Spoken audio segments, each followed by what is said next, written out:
Good day everyone! In this video, we're going to talk about the 5th chapter of Legal Aspects in Tourism and Hospitality, entitled The Actual Workplace.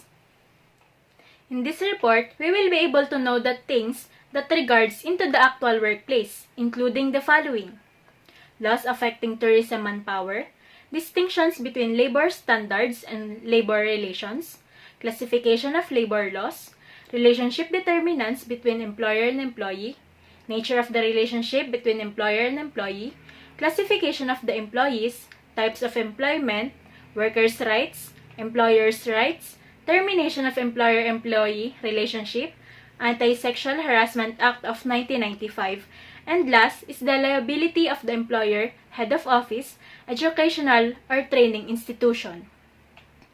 Laws affecting tourism manpower. Human resource, the backbone of the success of tourism organization. Tourism is a labor-intensive sector since it provides job for skilled, unskilled, semi-skilled people in different units. The tourism and hospitality industry is closely interlinked with legal system. Business organizations such as hotels, agencies, and restaurants rely on common law when dealing with each other. Law also comes into play when the business interact with customers through the provision of goods and services. So, ano nga ba yung mga laws that affects the tourism manpower?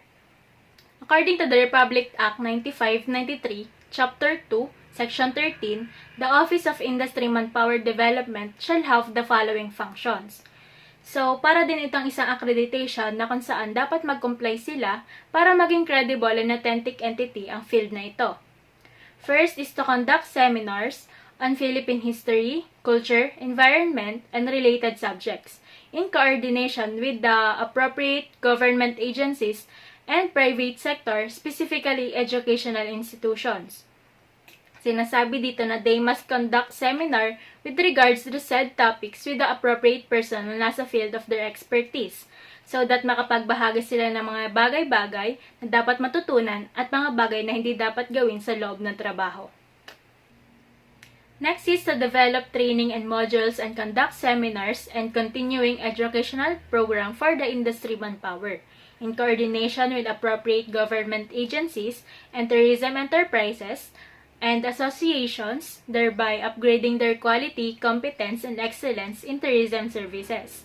Malinaw naman na sinasabi dito na dapat sila mag-develop ng mga modules and again, seminars and programs for the manpower industry to upgrade or improve the service qualities. Next is to encourage the development of training courses and apprenticeship program for tourist guides and other similar workers jointly with concerned tourism enterprises, appropriate government agencies, and the private sector. So, in this, they must give support for the development of training courses. They must conduct trainings, programs, so that the employees will become well-trained in their fields, again, with the help of the appropriate agencies.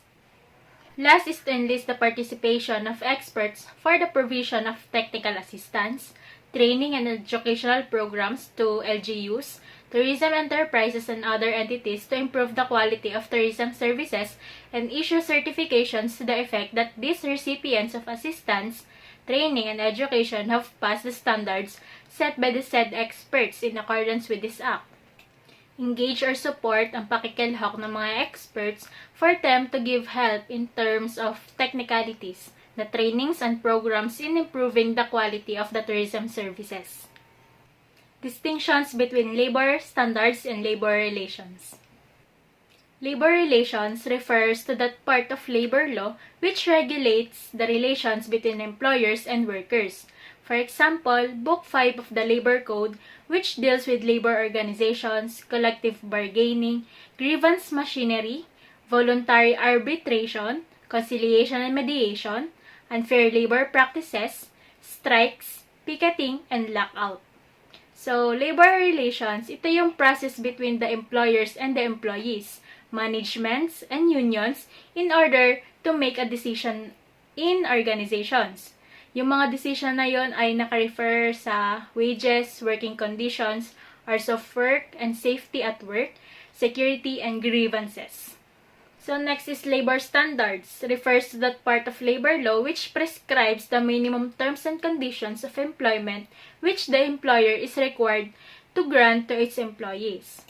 Or in other words, a labor standard is the average amount of time it takes that the average worker to perform the task correctly. Or simple definition, but it has a few key elements. First, a labor standard is a measure of time kung gaano ay tinatagal ng isang trabaho. Second, kung ang trabaho ay nagagawa ng tama. And third, or the last, is the labor standard deal with averages. Kumbaga parang mas matimbang pa rin yung nagawang standard ng empleyado kaysa dun sa mga iterations or repetitions niya.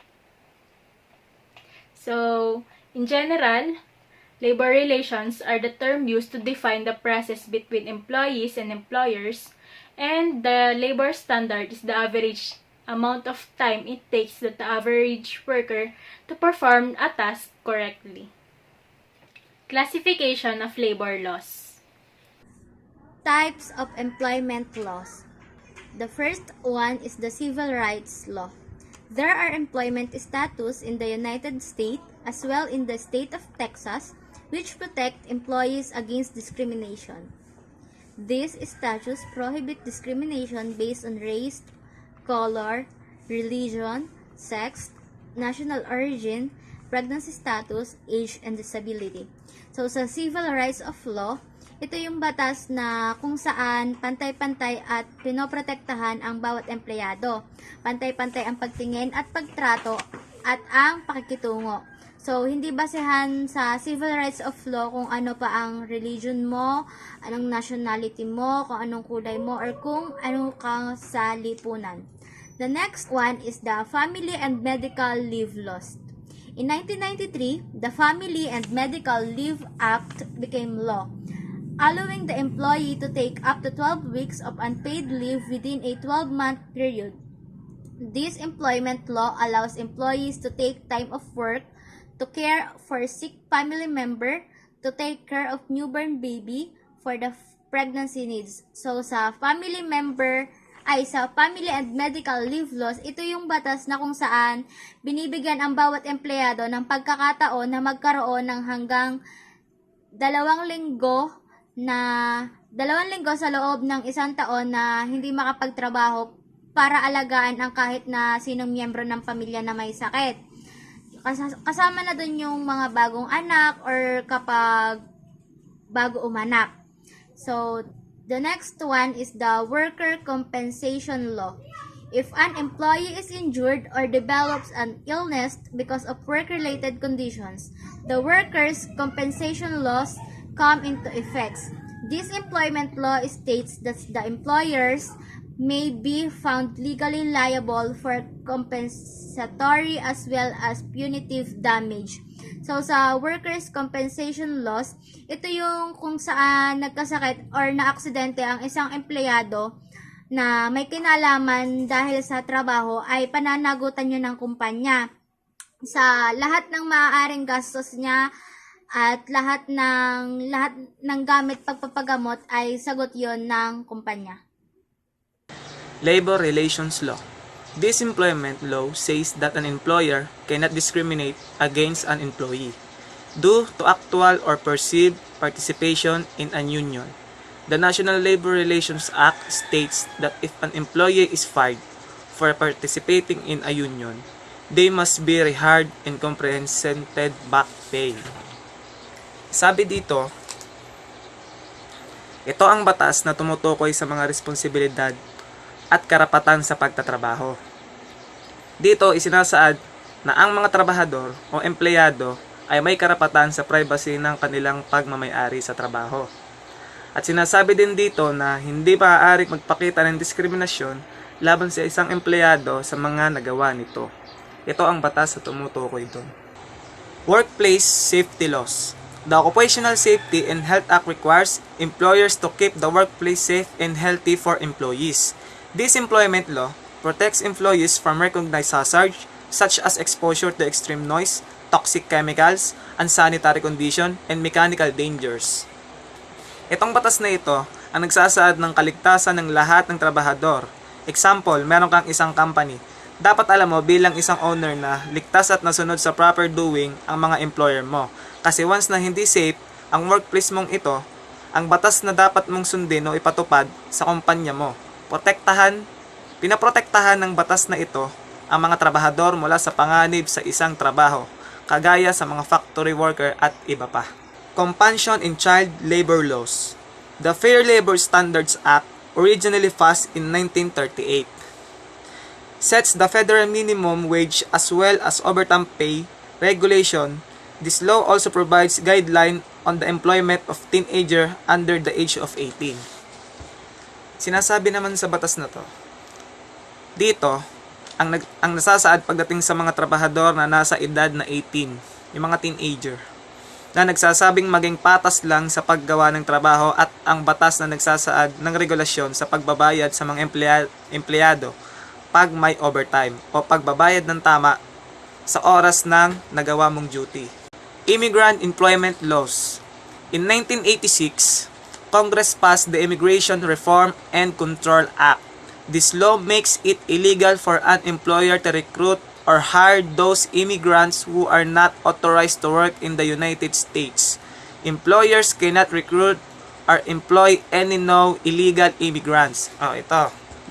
Ang batas na ito ang nagpapaalala na mahigpit na ipinagbabawal ang mag-recruit ng mga immigrants na walang pahintulot sa nakataas o sa pupuntahan nitong bansa. Kalimitan nangyayari ang illegal recruitment na ito sa mga overseas worker papuntang ibang bansa. Ito ay mahigpit na ipinagbabawal base sa batas na ito. Relationship determinants between employer and employee. Employment contracts. Contrary, the popular belief, the employment contract is not the sole indicator of an employer and employee relationship. So how do you establish an employer-employee relationship? Employer-employee relationship, 4 elements of employer-employee relationship, control test, labor law, employment contract Philippines, labor disputes in the Philippines. Employer-employee relationship. The agreement binding both the employer and the employee is known as an employment contract. However, the absence of an employment contract does not indicate as an absence of an employer-employee relationship. Sinasabi lang dito na ang kawalan ng isang kontrata sa trabaho ay hindi basehan ng kawalan ng ugnayan between employer and employee. 4 elements of employer-employee relationship. To determine the existence of an employer-employee relationship, the fourfold test is usually applied. First is the selection and engagement of the employees. Example ay sa job interview at trainings, doon mapipili kung sino ang karapat-dapat sa trabaho o sa posisyon. Payment of wages. Bilang isang employer, dapat nagpapasahod ng tamang halaga sa tamang oras. Example na lang dito, sa isang company, sa Epson. Sa 8 hours na trabaho, meron silang 373 pesos daily. Yun ang daily rate nila. Tapos, ang payment OT nila ay 56 pesos per hour. So, dapat, bilang employer, bayaran mo yun sa tamang halaga at sa tamang oras. Next is, the power of dismissal and the employer's power to control the employee on the means and methods by which work is accomplished. Example na lang dito ay yung, nasuway mo yung rules ng isang company and then dumating yung end ng contract mo. So, may possibility na pwede kang mapasama sa mga madidismiss na employee kasi nagkaroon ka ng pangit na record. And next is control test labor law. Of the 4 elements of employer-employee relationship, the control test is generally regarded as the most crucial and determinative indicator of the presence or absence of an employer-employee relationship. Under this test, an employer-employee relationship is said to exist where the person for whom the services are performed reserve the right to control not only end result but also the manner and means utilized to achieve the same. Dito naman, dapat magawa ng tama at maayos ng employee yung gustong mangyari o pinapagawa ng kanyang employer sa kanya. Employment contract Philippines. An employment contract is not just legally binding agreement between the employer and employees. It's also one that involves with public interest and therefore subject to the police power of state. Sabi dito, hindi lang daw employer ang may agreement sa employee. Sama din dito yung batas. Nature of the relationship between employer and employees. Employer-employee relations are the outcome of the employer-employment relationship in industry. The relation cannot exist without two parties. Employer and employees is the industries which provide his settings for the employer-employee relation. Employer-employee relation include both individual relationship as well as collecting relation. Individual relations imply relation between employee and employees. Collection relation means between employer and association trade unions as well as role of state regulation their relations. The concept of employee relation is complex and multidimensional. The concept is not limited to relation between trade union and employer but also extend to general web or relationship between employers and employees and the government. Employer-employee relations are the dynamic and development concept and undergoes change with changing structure and environment or of industry. It is not a static concept. It's flowship or steering or denizing along with the economic and social instruction that exists in a society. Strictly speaking, a demonstration can be made between human resources management and employer relation. Human resources management deals mainly with executive policies and activities regarding the human resources aspect the enterprise, while employer-employers relation are main concept with employer-employer relationship. Employer-employee relations do not function in a vacuum. These are rather the composite result of attitude and approach of employees and employers to each other. Employee-employer relations are an integral part of social relations. So, the employee-employer relation system in a country is conditioned by economic and institutional factors. So, hindi lang basta-basta magpa-function ang isang relationship ng employee at employer nang basta lang. Hindi magpa-function kung hindi i-develop. Employer-employee relation ay madedevelop kung parehas nagkakaintindihan o dapat mayroong social relations. Several parties are involved in the employer-employee relation system. The main parties are the employers and their unions and the government. Itong tatlong ito ay nag-interact within the economic and social environment to shape the employer-employee relations system. Next is the main purpose of employer-employee relations is to maintain harmonious relationship between management and labor. The focus in this relationship is on accommodation. So, the parties involved develop skills and methods of adjusting to or cooperating with each other or maaari rin nilang subukan na magresolba ng problema through collective bargaining.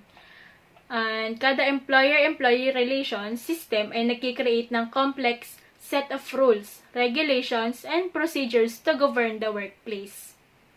Types of employment. Full-time classifications. First is temporary or TFT, employed on a regular scheduled basis of at least 40 hours per work week for a period not to exceed 90 days. Kaya sila tinatawag na temporary full-time or TFT is because Sila yung mga employee na hanggang 90 days lang. Parang probationary period na pwede naman siyang ma-extend ng another 90 day if nag-request yung operating manager sa human resource na mag-extend sila magtrabaho. So, after the 180-day period, yung employee na yon can be either converted to regular status or can be released or terminated. Next is the regular or RFT or the regular full-time employee. Employed on a regular scheduled 40-hour basis for a non-specific period. Tinatawag naman silang regular employee kasi sila yung nakakomplete na ng probationary period. And expected sila na magtagal longer than 2 years. Pero may posibilidad sila na ma-terminate if nakagawa sila ng bagay or action sa trabaho na labag sa batas ng trabaho. Benefit plan participation. The regular full-time employees are eligible to participate in all benefit plans the company offers once eligibility requirements have been met. Kumbaga parang yung standard, tsaka yung hours ng trabaho, yung ganon. So, meron din naman yung mga temporary full-time employees. Pwede rin sila maka-participate sa mga company's contribution plan if ever na makompleto nung temporary full-time yung 1,000 hours of service.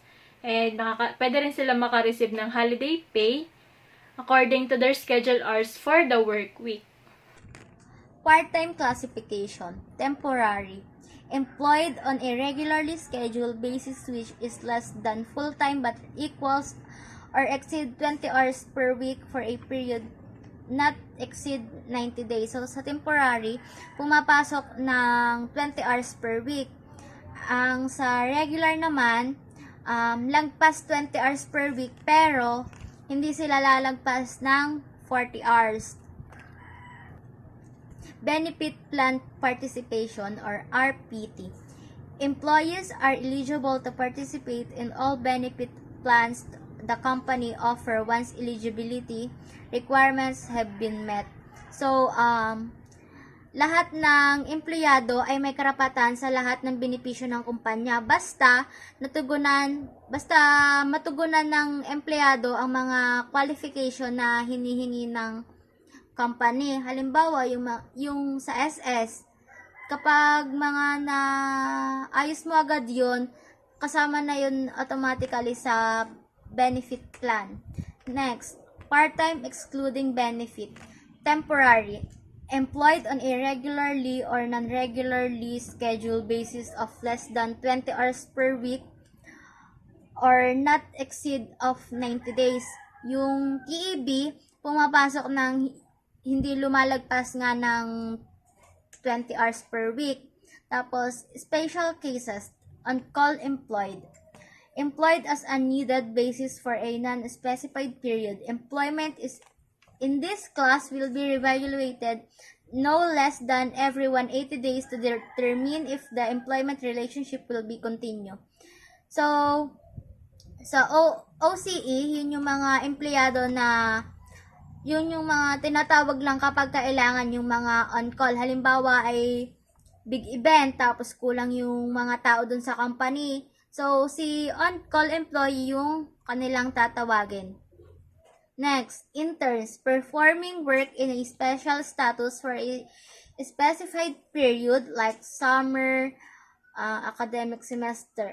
So, sa interns, yun yung mga nag-OJT na halimbawa, summer, kailangan lang, nagtatrabaho kasi kailangan. Tapos, benefit plan participation. Or INT personnel are ineligible for participation in the company benefit plans. So, si benefit plan participation, yun yung mga hindi kasali sa lahat ng benepisyo ng kumpanya kasi nga, nakakonect siya kay intern na tuwing summer lang or kapag mga OJT lang sila pumapasok. Classification of the employees. Types of employment in the Philippines. In the Philippines, the following are the recognized types of employment. So, anim po ito. Regular, casual, project, seasonal, fixed term, probationary. Regular and casual employment. First one, to Article 280 of the Labor Code of the Philippines, Labor Code. The primary standard that determines regular employment is the reasonable connection between the particular activity performed by the employee and the usual business or trade of the employer. The emphasis is on the necessity or desirability of employee's activity. In addition, the Labor Code also considers as regular employment a casual arrangement when the casual employee's engagement has lasted for at least 1 year. Regardless of the engagement's continuity, the controlling test in this arrangement is the length of time during which the employee is engaged. Sabi dito, regular and casual employment, ito ang pamantayan na tumutukoy sa regular na pagtatrabaho ng mga makatwirang koneksyon sa pagitan ng aktibidad na ginagawa ng isang empleyado. Dito ay nakapaloob din ang pangangailangan ng isang employer. Halimbawa, ang casual employer ay ang mga nagsasagawa ng trabaho sa negosyo ng employer. Ang pagtatrabaho ng mga casual na empleyado ay hindi dapat lumagpas sa 12 months.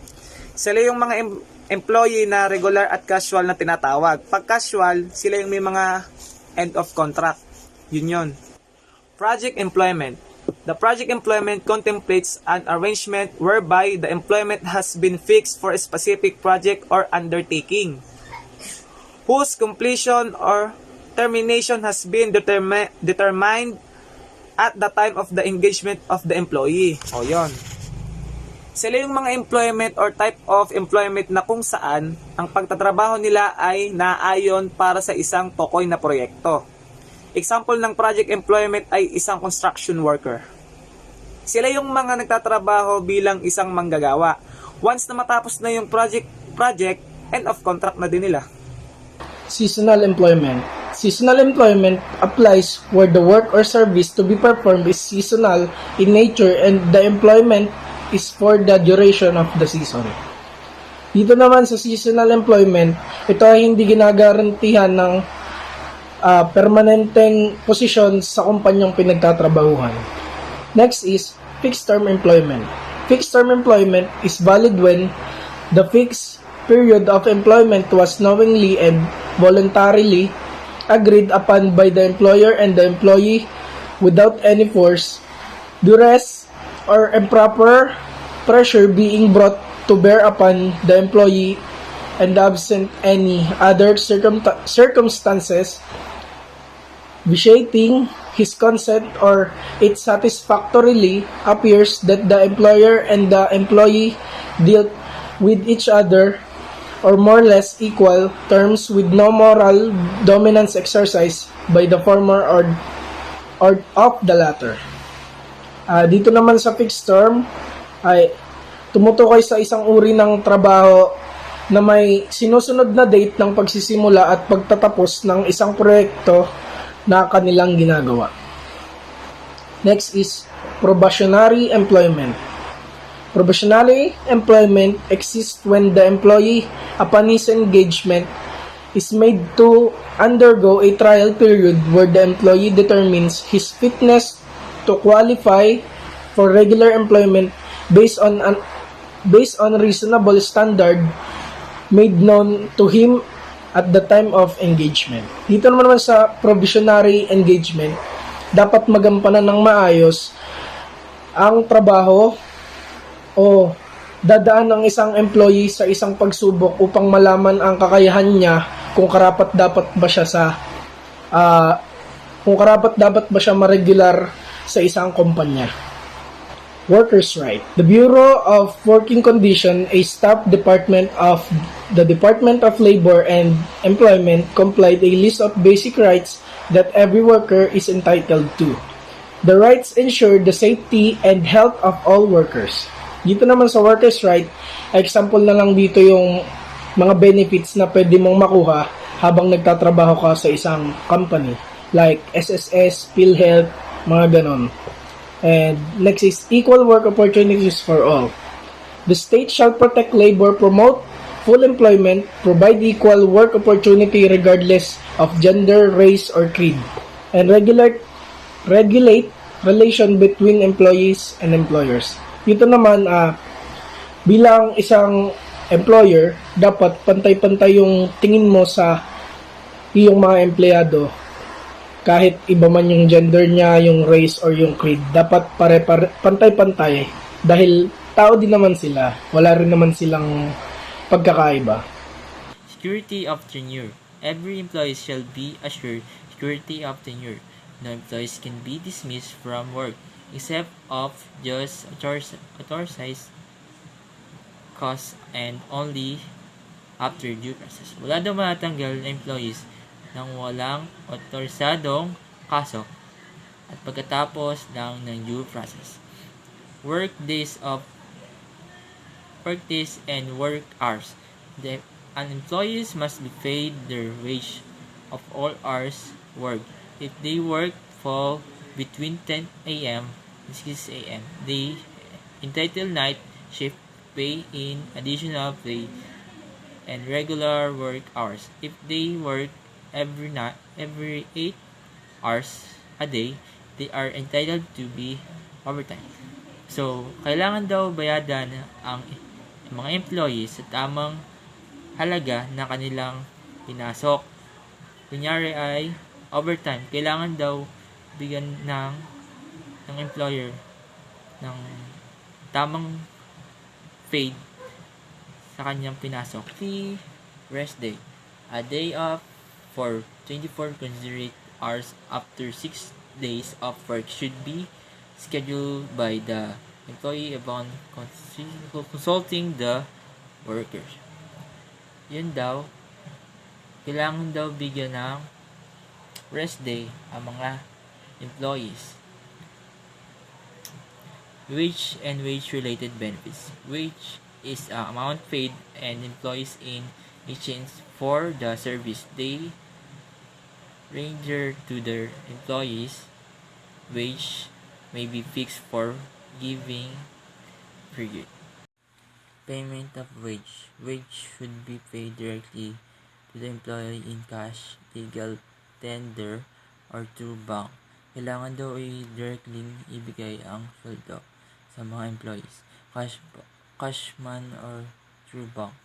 Female employees, women in probability from engaging night work unless the work allows by following rules: industrial undertaking from 10 a.m. to 6 a.m. Commercial and non-commercial industrial undertaking from 12 midnight to 6 a.m. or agricultural taking at night, probably that she had 9 consecutive hours to rest. Employment for children. The minimum employment age is 15 years old of age. Any worker below 15 years old of age should be directly under the sole responsibility of the parents or guardian, provided the work does not interfere with the child's schooling development. So, dito daw ay ang minimum daw na age na pagtatrabaho ay 15 years old, pero sa pangangalaga rin siya ng kanyang magulang. Safe working condition. Employee must provide worker with every kind of the job protection against injury, sickness, or death through safe and healthful worker condition. Dito daw ay i-provide daw ng employer kung ikaw ay may sakit, kunyari po ay na-injury ka sa trabaho, pwede ka daw pong tulungan ng inyong employer. Right to self-organization and collective bargaining. Every worker has the right to self-organization to from or join any legal worker union free from enterprise or their employer or the government. All workers may join union for the purpose of collective bargaining and its illegalment of union membership on the first day of their employment.